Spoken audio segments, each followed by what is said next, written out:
Hi, this is Len Edgerly. Welcome to the Kindle Chronicles podcast.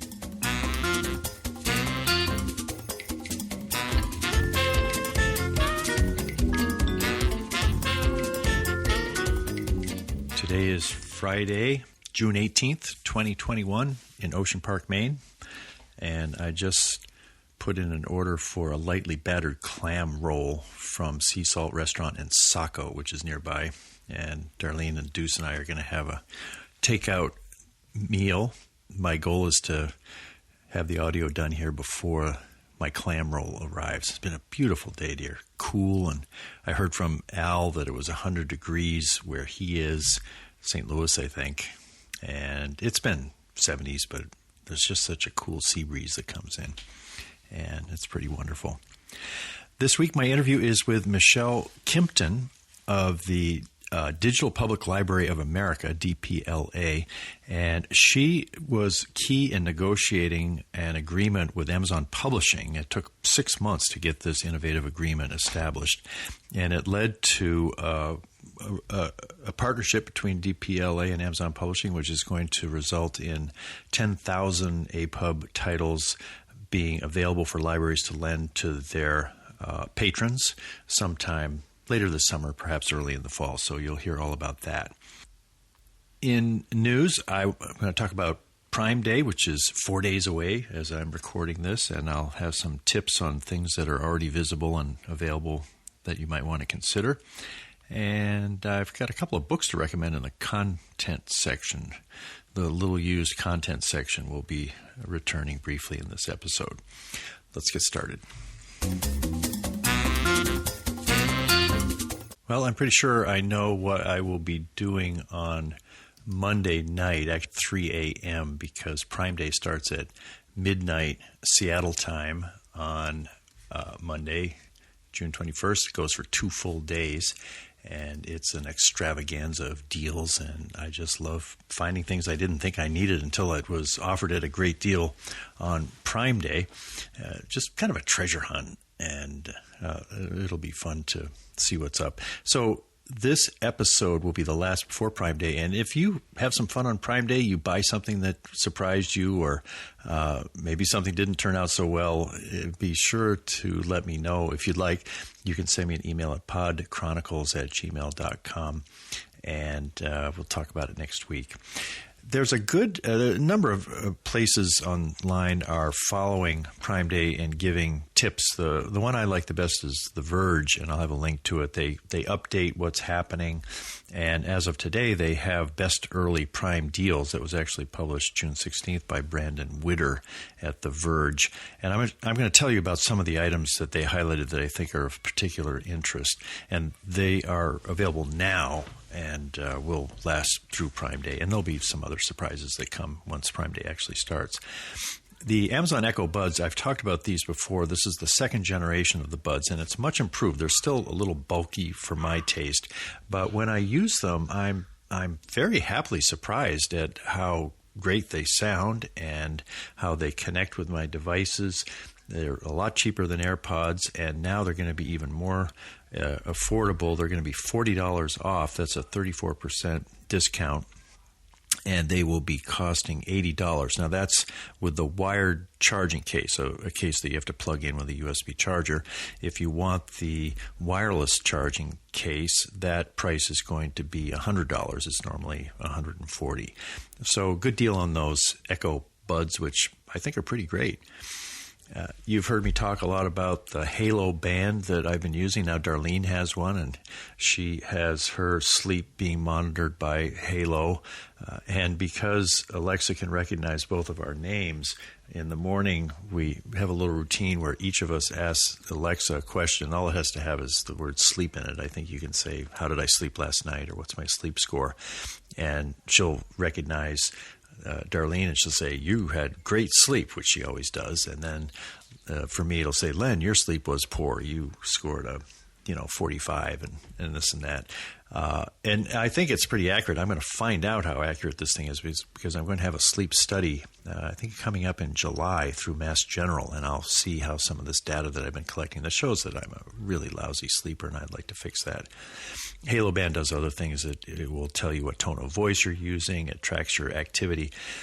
And it is now being offered at $30 off, $70 as opposed to $100. That gets you a 6-month free trial, and after that, it goes to $4 a month, which I'm paying now. And I think it's a pretty good value, mainly just for the sleep. The other stuff, I keep meaning to check my tone scores, but I always forget. There's a button you can hit if you're going to have a conversation that's important. You can hit the button kind of surreptitiously, or you don't have to hide it, and then you'll find out, were you happy, were you angry, what kind of mood were you in when you had that particular conversation.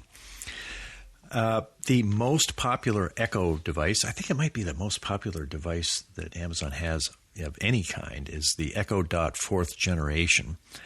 And you can get one of these now in the Prime Day pricing for $5 off. They're normally $50, and you can buy one for $45. But an even better deal is basically buy one, get one free, because you get $50 off if you buy a pair of them. And the way you get that is you enter the discount code PDDOT. I think that's Prime Day, and then dot, number 2, and then PK. And that will get you the discount at checkout. If you're late to the Echo party and you want to try Alexa, I think it's good to have more than one. You can put them in different rooms. And if you just want to expand your arsenal of these devices, I have an Echo Show 10 and an Echo Show 5 in this same room, the bedroom that I use to do the podcast up here in Maine.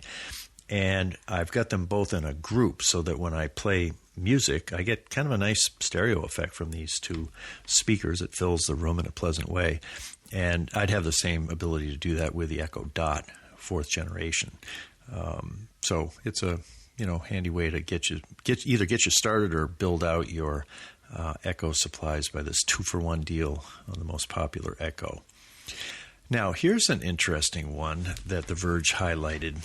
I have the Audible Plus membership, which is $7.95 a month, basically $8. And it gets me a lot of content. There's books that I can get.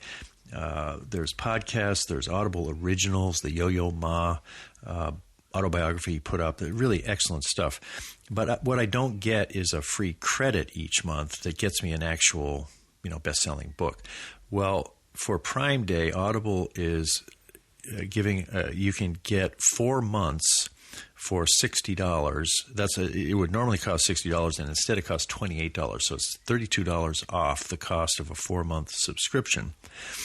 And this is for the Premium Plus, which gets you the 1 credit per month, and that's normally $15 a month. So if you sign up for this, you'll get the $7 a month or the $8 a month for 4 months, and then it goes up. Well, and I tried clicking the Verge links. I couldn't actually find a simple way to get this, so I called Audible at 888-283-5051. That's the number here in the U.S. that I use. Got a very helpful woman, Diamond, and I said, I'd like to get this 4-month special that they're advertising for Prime Day, but I can't seem to figure out a way to do it online. She said, no worries. We'll just cancel your current Plus subscription, and then we'll sign you up for this new one for Premium Plus, which will include the 4-month deal. And sure enough, I could see confirmation of that on email, and she got me set up as of today. Now, she said that this will probably be available perhaps a day or two after Prime Day ends on June 22nd. But if you jump on this right now and you're interested in it, if you call Audible, you can get this set up on your account, whether you've been an Audible customer or subscriber or not. This is for me, it's going to be, I probably won't continue the $15 a month level just because I don't have any commute. I have so little time that I can listen to things, podcasts and Clubhouse and all that these book credits will probably just build up and I won't be able to actually listen to a whole book. But I'm still going to be interested to have 4 months essentially free of jumping up to the higher level, because I was already paying the $8 level, is a pretty good deal, I would say. So those are some things that are already available in Prime Day, and then Prime Day itself starts on Monday, 3 a.m. I'll be messing up my sleep score, because I'll probably get up at 3 a.m. and go to the bathroom, and then I'll very quietly go over to the chair looking out over the ocean and see what kind of deals are hitting my tablet at 3 a.m. in the morning. Oh, the fun this is going to be. I've got a couple of tech tips for you this week. Scott, who is a frequent participant in the Clubhouse Room discussions Mondays at 1 p.m. Eastern Time, a week or so ago mentioned, we were talking about library books, and he mentioned that the highlights that you make on a library book that you borrow, now this is on a Kindle library book that you probably get through Overdrive, and this is going to be a different setup than the one you're going to hear about from Michele. But if you're getting a library book that way, you have to return the book. But Scott says that the highlights remain available to you. Probably if you go to kindle.amazon.com and you go into where you see highlights on your books, you can still see the highlights on a library book even after you've returned it. I haven't tried this myself, but Scott is a reliable guide, and if you're using library books, that's something you might be able to take advantage of. Second tip is from Tom Semple, and he points out that Immersion Reading, which is where you can, if you have an Audible book and you have a Kindle book of the same title, you can turn on Immersion Reading, and as the narrator is reading the book, you'll see the words highlighted across the screen. And I find this kind of, sometimes when I'm in danger of falling asleep reading a book for an interview, it'll be helpful just to have this way to keep going. Tom points out that now you can do that even if you're using continuous scrolling, and that's a setting that you can change. Are you reading sort of regular page turns, or are you scrolling it like a long scroll like the Jack Kerouac book? Either way, if you have Immersion Reading on, it will simply jump ahead. Now, if you're reading it on continuous scrolling, it sort of scrolls up. It jumps up and then it catches up with the narrator. If you're reading regular, like I do usually with pages, the page just slides from right to left. So a similar thing. I think what this shows is it's another one of these refinements to the Kindle platform that, wouldn't make any news, and I wouldn't have even heard about it but for Tom's email. But they're just constantly making it better. And in this case, some people like continuous scrolling like Tom, and now they can use the Immersion Reading, whereas before they couldn't. They would have had to switch to the regular page advances to see that scrolling. And I tried this out on Dean Koontz's Nameless. He's in the second season of the Nameless short stories. The first one I'm reading is The Lost Soul of the City. It's really a good read. And sure enough, I tried on continuous scrolling and the narrator's voice, which was included in my Kindle Unlimited subscription. I could get the Dean Koontz story plus the narration, which is nice, and Immersion Reading was available. Sweet. Time now for the interview. Michele Kimpton is Director of Business Development and Senior Strategist at the Digital Public Library of America. As you will hear in this interview, she played a key role in lengthy talks between the DPLA and Amazon Publishing that resulted in an agreement under which APUB, for the first time since its founding in 2009, will make its books available for borrowing at public libraries. Michele is a founding member of both the National Digital Strategic Alliance and the International Internet Preservation Consortium. In 2013, the Library of Congress named her a digital preservation pioneer. She earned a Bachelor of Science degree in Mechanical Engineering from Lehigh University and an MBA from Santa Clara University. I connected with Michele by Zoom on Monday, June 14th, from here in Maine to her home in the Boston metro area. Here is our conversation. I guess what I thought would be helpful for my listeners, because I've talked about the fact that Amazon Publishing didn't have its books available through public libraries, and I actually kind of pushed for me, pretty hard against the folks I know at Amazon saying, why?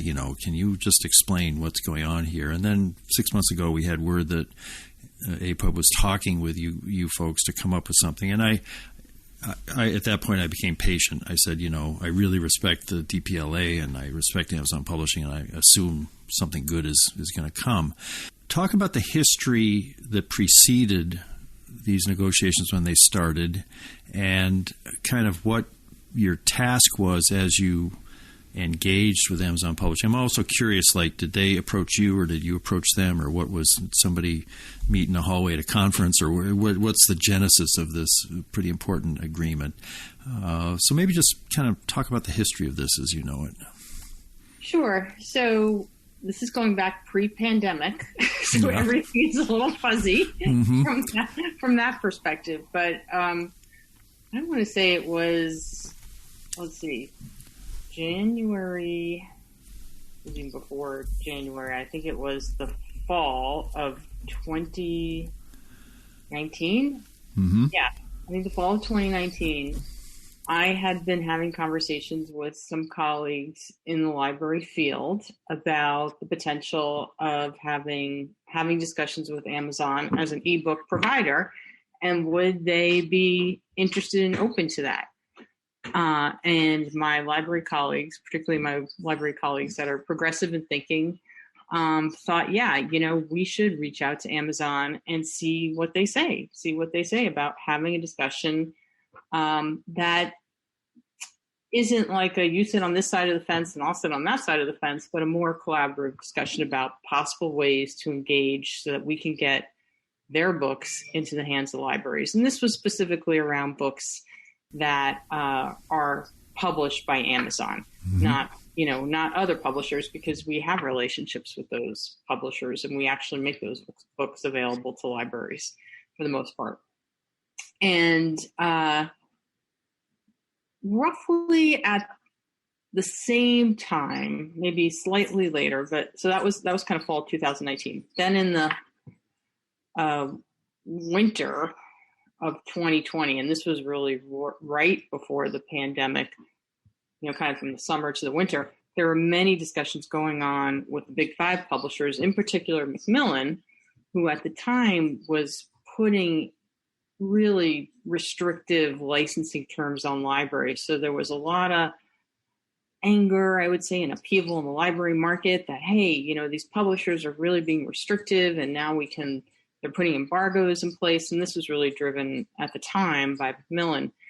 And so there were a lot of discussions going on back and forth about how do libraries really take back control of ebook licensing? How do we think more creatively? How do we make sure that the big five publishers and any publishers down the road don't embargo us from offering ebooks to our patrons, particularly those that are coming to libraries that maybe can't afford these books or maybe wouldn't have access to these books otherwise. Not to try and actually take away from anybody buying the books, but libraries have always been great at developing readers and making books available that, ultimately become purchasers of books, right? The patrons. So these kind of conversations started to, I wouldn't say collide, but were happening in parallel. And through some of my colleagues, one of my colleagues had a very good connection to somebody at Amazon that was in that area of the operation, and she became the marriage maker, right? So she brought myself and a bunch of folks that really liked libraries and didn't really know who to talk to together with her and myself, and we began those discussions. So those started to happen. That would have been, I guess, the beginning of 2020. So really like a whole year before the pandemic. And a lot of those discussions, as I say, were going on as like all of this, heat was going on between the big five publishers. So in those discussions, we talked about, what's a way to model an ebook such that it's like a physical book. Like a library buys a physical book, they lend it out a certain amount of times, and then typically they retire that book because it's worn and it's tattered and the useful life is done. And how do we model an ebook like that? So publishers can see themselves in that model. Authors can see themselves in that model because they get royalties off of these books, and libraries still get what we consider like a fair deal. So we had many, many discussions around that premise with Amazon, and we brought in data that some of our colleagues from Washington State had gathered, and Amazon was really intrigued by those models. And they said, okay, we know, they weren't a big fan of the perpetual use model because they felt that it wasn't really acknowledging the royalties to the authors. So they really wanted to explore different models. And we said, okay, let's explore different models. We have this one we think represents a physical book, which is this 40 lens model. We have other ones that are used in the industry. And over the year, we just continued to discuss the models and how it might work. And then we, signed a contract, and they signed on with 4 models. One was the 40 lens model, another one is a 5 lens model, and then a 2-year model, which is very common with the big 5 publishers, and then a 26 lens model.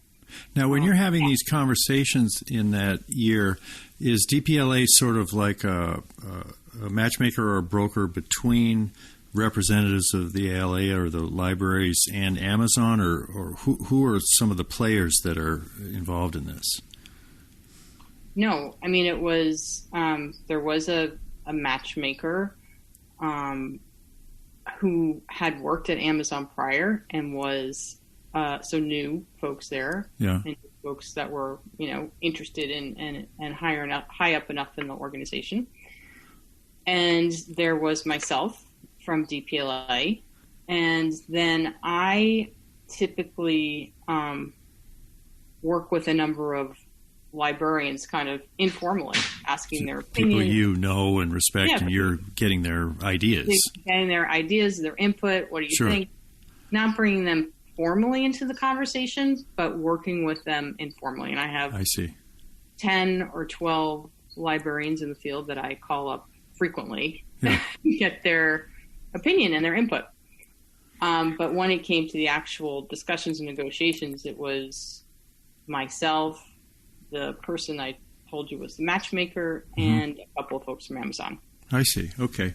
And so as it sounds like you're sort of starting from scratch to say what's a model that is like what everybody's comfortable with in the real world, that you lend a book and you borrow a book, and you weren't so much trying to tweak or evolve from the way books were being loaned by Overdrive and the publishers and all that. You were basically just sort of like, what do they call that when you're starting from zero and imagining a new way?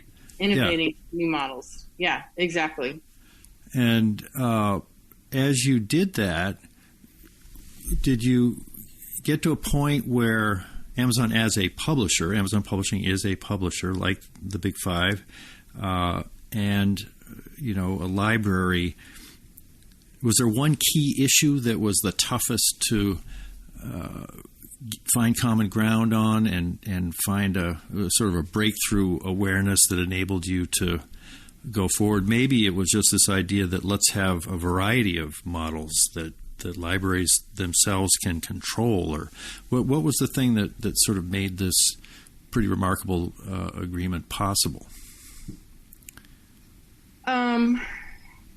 I would say, just like any strategic discussion and partnership, that both parties had an interest in coming together to do something that hadn't been done before, and to collaborate and discuss openly, not in a divisive way, where we can meet in the middle and what's going to work best. And so I can, be honest and say, like, Amazon was not interested in what a lot of libraries really want, which is this perpetual use model, which is you have one copy available to the end of time that's always available. That wasn't, I mean, Amazon was pretty clear up front, like that wasn't something they were interested in because they saw a lot of issues with that model. And of course, there was a lot of really divisive conversations going on between Macmillan and libraries. And so we just said, great. We'll I mean, we said, great. We said, let's park that. Yeah, right. Let's talk about what models we think would also work. And let's talk about what your interests are. And that's how we came up with the 40 lens, 10 at a time, 40 lens, 10 at a time. We felt that collectively that best modeled a physical book. You know, we didn't convince them. We showed them data and they thought so too, right? Uh-huh. And then we started there and they also said, well, we'd like to also talk about other models, you know. And so then we put a bunch on the table. We said, we know about these models and we use these other models in some situations. And so they said, great. We want to explore those too, or some portion of those. And so they, you know, we sent them 3. They wanted to add a 4th. Actually, I think we sent them 5. They took off 1. They added another one. So we said, great, let's launch with these. Let's see what works. Let's collect the data, and let's, you know, iterate. Yeah. Now, let's walk through the details. You say there's the 40 lens that kind of replicates the physical. Exactly how does that work? If I'm a library, I buy, what am I buying and what am I getting that I make available to my patrons under that specific model? Yeah. So when you license the book from Amazon to serve out to patrons, it's almost like, I call it like a pay per circulation. So you're paying for 40 lens of that title. Okay. And once the 40 lens are used up, you renew it. You could buy more than one license too, right? Libraries typically buy multiple ebooks, and sometimes under different licenses to serve different needs. So you might say, hey, this is a really popular book, or this is a bestseller. I'm going to buy, 100 of these 40 lens. So that gives me, 4,000 lens right. of this book. And when the 4,000 lens are up, then I can decide how I want to renew. Do I want to, buy just 2 40 lens copies, or and the way that, particularly with the more popular books, libraries, for better or worse, are usually managing what their hold queues are. That means how many patrons are waiting for a book. Right. And if they see, 100 patrons are waiting for a book, one way to fulfill that is just buy, 100 lens for the book, right? Because these can all take place, if you buy 40 lens, it's sequential. You have to wait till the person who's borrowing the book returns it before the next person can have it.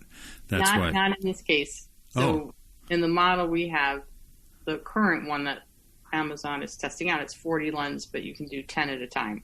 Oh, 10 at a time. Okay. Yeah. All right. Interesting. Well, now, had that particular model been used anywhere else in the industry before it became part of this agreement, any of the big 5 or Overdrive or anybody, or did this one just sort of get, it's a real innovation? Yeah, not at the big 5. Big 5 hasn't adopted this model, at least the last I heard, not with us. But we had introduced this model with a few, what I'll call, underneath the big 5 publishers, second-tier publishers. And it was just, it's just now getting more traction. Yeah. So there's not a lot of data on it to say, this is a really good model. Interesting. And if you say that Amazon is of the same echelon as the big 5, then they would be the first to adopt it. I see. And it said in the press release in May that you expected the 10,000 titles from Amazon to be available sometime this summer. Have you got any kind of a more precise date now that you're getting close to the summer, or when do you think people will actually be able to take advantage of this? Yeah, I mean, we're just going through, kind of all of the checks and balances of the tests. So I think, it will be end of summer. I mean, the first sets of titles should be available in the next couple of weeks. Oh, great. But then they'll be coming available. It takes a while to ingest the books and test them in the app and do the QA. I mean, there's just stuff, right? So hopefully all of them will be available all 10,000 closer to middle of fall. But the first ones we should start seeing, I'm assuming, in the next, couple weeks. Yeah. Now, as I understand how it works, there's a couple of things which are involved, the DPLA Exchange and SimplyE. And why don't you just sketch, and I'm thinking from the point of view of a reader. My listeners are generally book lovers who read ebooks. Do they have to use SimplyE to read Dean Koontz's latest book from Amazon Publishing, or it says in the release it's not required that you have an Amazon account or use your Amazon account, but if I want to, is there a way to, read this APUB book on my Kindle as opposed to the SimplyE app? The only place that you can get the Amazon titles is going to be from your library, right? Okay. So your library will be procuring these titles on behalf of their patrons. Today, they have to go to the DPLA Exchange, set up an account to procure the titles, right? Just like they would procure them from Overdrive, they have to procure them from DPLA. Okay. Then once they procure the titles, the way that patrons would be able to see those titles is through the SimplyE app. So they download the SimplyE app, they'd find their library. Let's say it's Hartford Library or New York Public Library or, Milford Library. They pick their library, they put in their library card, and then they'd see not only the titles that they got from Amazon, but they'd see all the other ebook titles that their library has procured from a variety of vendors. That's the beauty of the SimplyE app. It aggregates all your ebooks from all the places that your library is getting them from. Now, when I tried the SimplyE app and I tried to find the Denver library, we used to live in Denver, and then also the Cambridge library, my card has probably lapsed from that, and I didn't see those two listed. Is there, if my library isn't listed in the app, will I still be able to borrow an Amazon publishing book? No. Okay. Not at this moment. Your library has to sign on to use SimplyE, which is a open source app that was developed for and by libraries. It's actually founded by MYPL. And this is part of the package in terms of, we as a not-for-profit, which is here to support libraries in the digital age, are also providing libraries with a platform to deliver e-content to their patrons and trying to move away from third-party vendors, for-profit vendors that sometimes are bad actors when it comes to patron privacy and data. So this is kind of the larger picture of yes, we want to get more titles in the hands of libraries, and we want to do it in a way that's not going through third-party vendors, but through open library-driven platforms, and that's SimplyE. Right.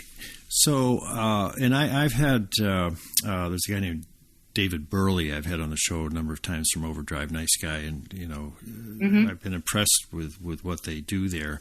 And I've tried to understand in this new landscape here, is DPLA Exchange and SimplyE essentially a nonprofit Overdrive, or are they doing different things in addition to the fact that one is for profit and one is nonprofit? I wouldn't say it's a nonprofit Overdrive. I'd say they're doing different things, right? Okay. So Overdrive is a for-profit company that, they need to give returns to their investors, right? They have investors. Their biggest focus as a for-profit company, all for-profits, is a return on investment to investors. DPLA and NYPL, don't have investors, right? So we're interested in having impact. We're interested in reinvesting back into libraries, back into, social justice, democratization of knowledge. So that's where our focus is. So very different focuses, right? Mm-hmm. Overdrive has done, they first launched ebooks to the library community. Libraries have a lot of ebooks that come from Overdrive. So the offering that we've put together doesn't exclude Overdrive. If the library has books from Overdrive, they can also serve those books through the SimplyE platform. They can continue to buy from Overdrive. And those books could be served out from SimplyE or from Libby. Mm-hmm. So what Overdrive is focused is, kind of serving the library market, but serving it through their proprietary technology in a silo. And sometimes their interests aren't fully aligned with libraries' interests. We're trying to kind of open the playing field, not to exclude Overdrive, but you can buy books from Baker & Taylor, from DPLA, from Overdrive, and serve it through one app. One app that serves them all. That's the SimplyE app. And when you serve those books and audiobooks through the SimplyE app, we're not collecting patron data, and neither will Overdrive if you serve the books through that app. Your privacy is protected. Yeah. So that's kind of a different feature. And, DPLA is trying to put more hands in the books of libraries by testing all these models. I'm not saying that Overdrive isn't, but maybe because we're smaller and we're more agile, we can innovate on these models and really work closely with libraries, because we're not here to make a return on investment. We're here to best serve libraries. Are any of the big five part of DPLA Exchange and following this path at this point? Yeah. So the big five are all part of DPLA Exchange. PRH is the last one to come on board, and we're almost got them through the pipeline. They today have, I'd say, the traditional models. They're not offering, the more wide range of models. But that might change.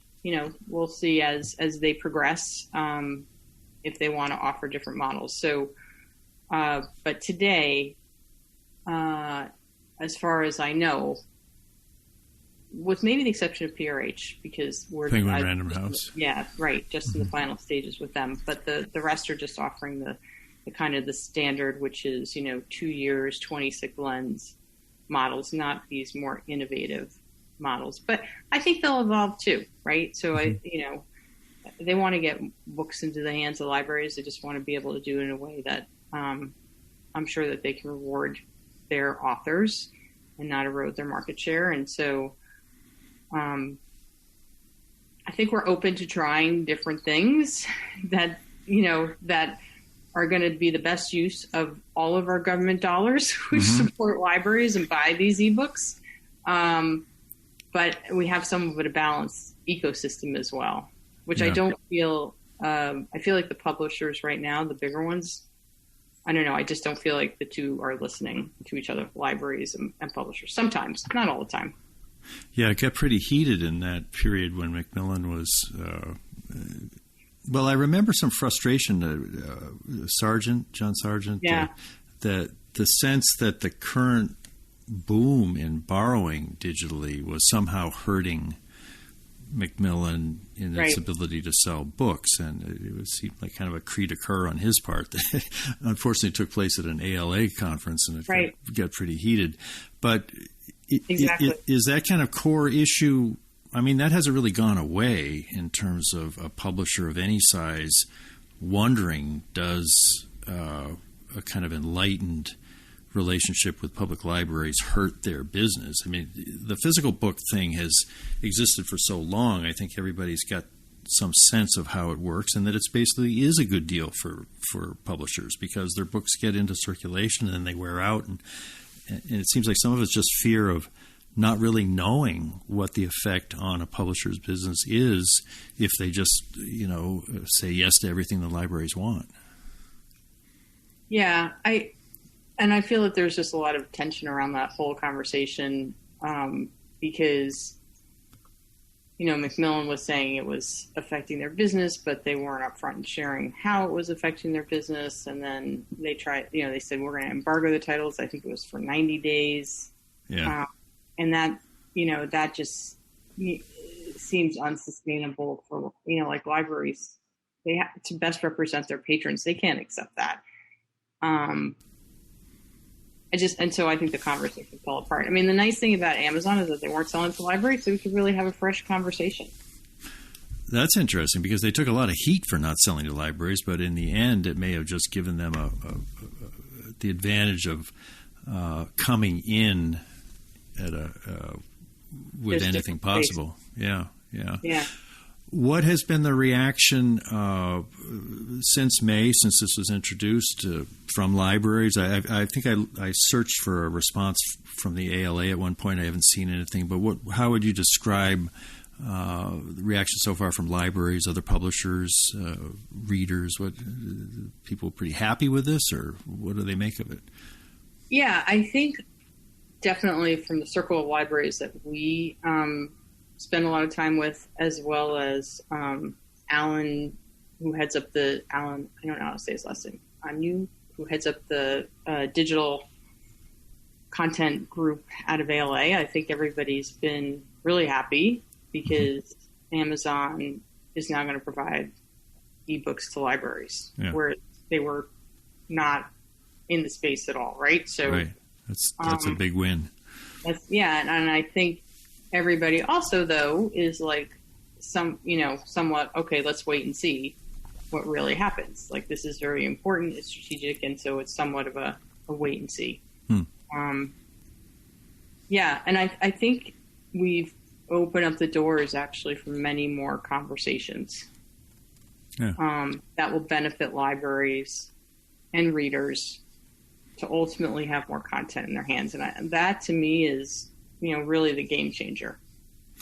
Well, and the fact that it took place in the year of the pandemic, I mean, I assume there was a huge increase in digital borrowing from libraries. So does it feel pretty good that you were able to accomplish this at a time when we've needed libraries more than ever? Yeah, I think, as a digital public library of America, I know that digital is always important, but it's sometimes hard to get the mind share of places with physical presence that how important digital is. And so it really did, I think, put a light on, hey, libraries, digital is important. Even if we have a physical space, the digital space is important. And we recognize that in the time of the pandemic. So I think that was really helpful as well. Yeah. Great. Well, anything else we haven't talked about that you think is important for understanding the significance of this and how readers should hopefully take advantage of it once it rolls out? Yeah. I'd say, to your readers, if you're looking for the Amazon books, contact your library. Not until the fall, like wait till the fall. Make sure that the books are there. But contact your library and say, hey, we'd love to use SimplyE. Yeah. Or, learn more about SimplyE.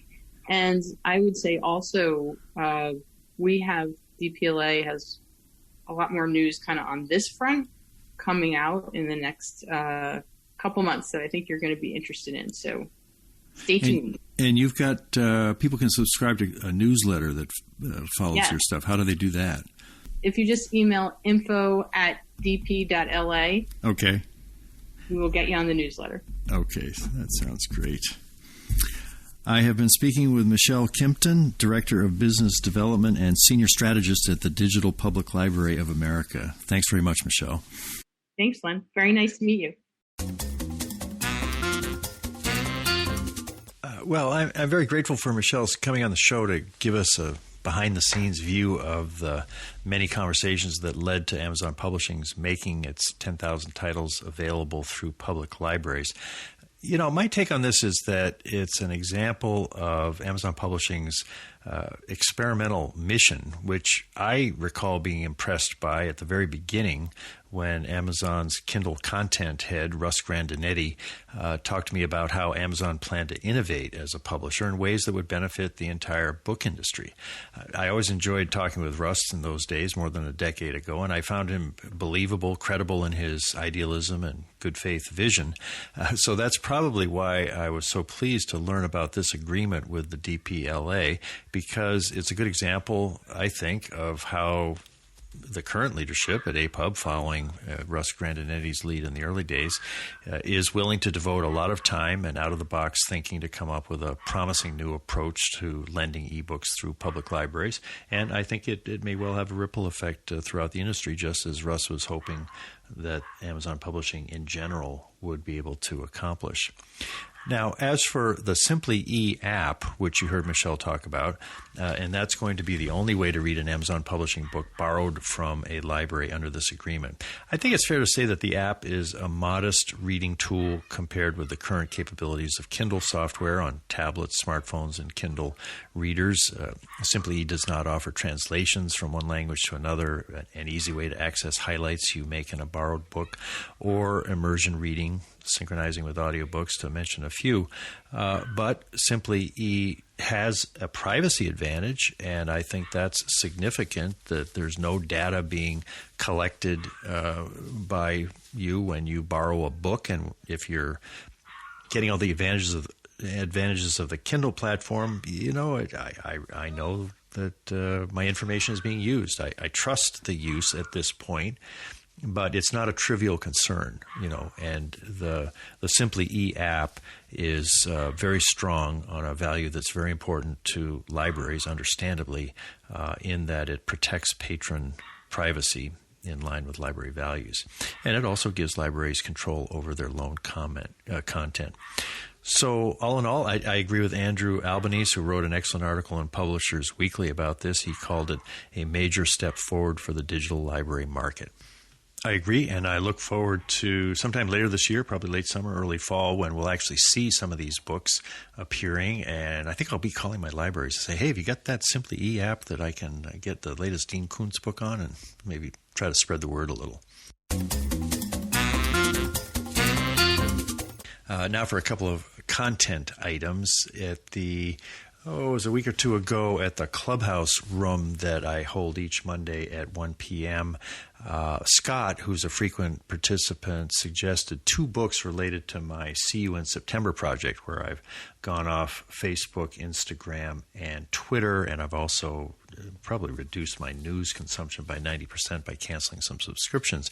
So he recommended 2 books. One was The Art of Stillness, Adventures in Going Nowhere by Pico Iyer. That's a very short TED book, and 97 pages, published in 2014.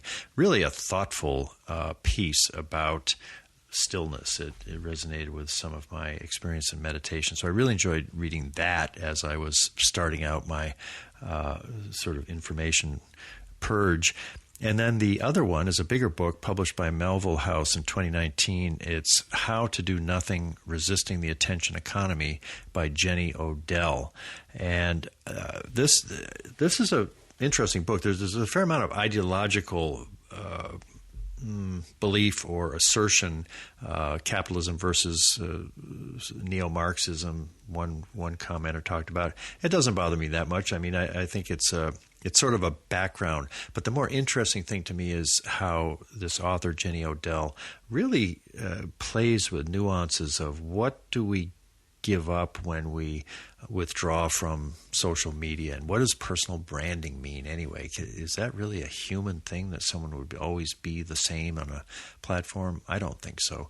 So I'm really enjoying it. I think it's like a series of essays, and I'm just have started it, so I can't tell you about the whole book itself. But if you, like me, are sort of weighing how you balance your, quote, real life with your online life, this looks like a book that would give some valuable tips.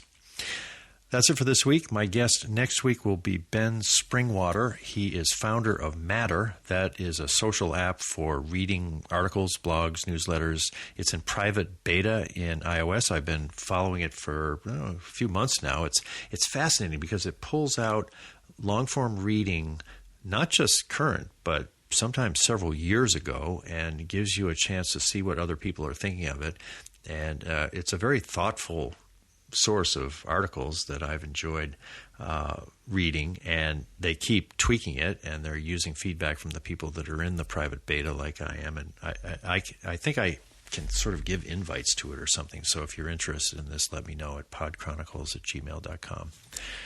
We will have a Clubhouse discussion, the After the Pod conversation, Monday at 1 p.m. Eastern Daylight Time at Clubhouse, and there'll be a link in the show notes to show you how to get to that. These are fun conversations. There's sort of a group of us regulars, sometimes three of us, but it's a sequential, ongoing conversation that it touches usually about the interview each week, but then whatever else is on our minds. And I always take notes, and I always learn things from these conversations with people who are longtime listeners to the podcast and always show up each week with interesting things to say. So I hope you'll join us if you'd like to just find out what people are talking about the Monday after the Kindle Chronicles drops on Friday.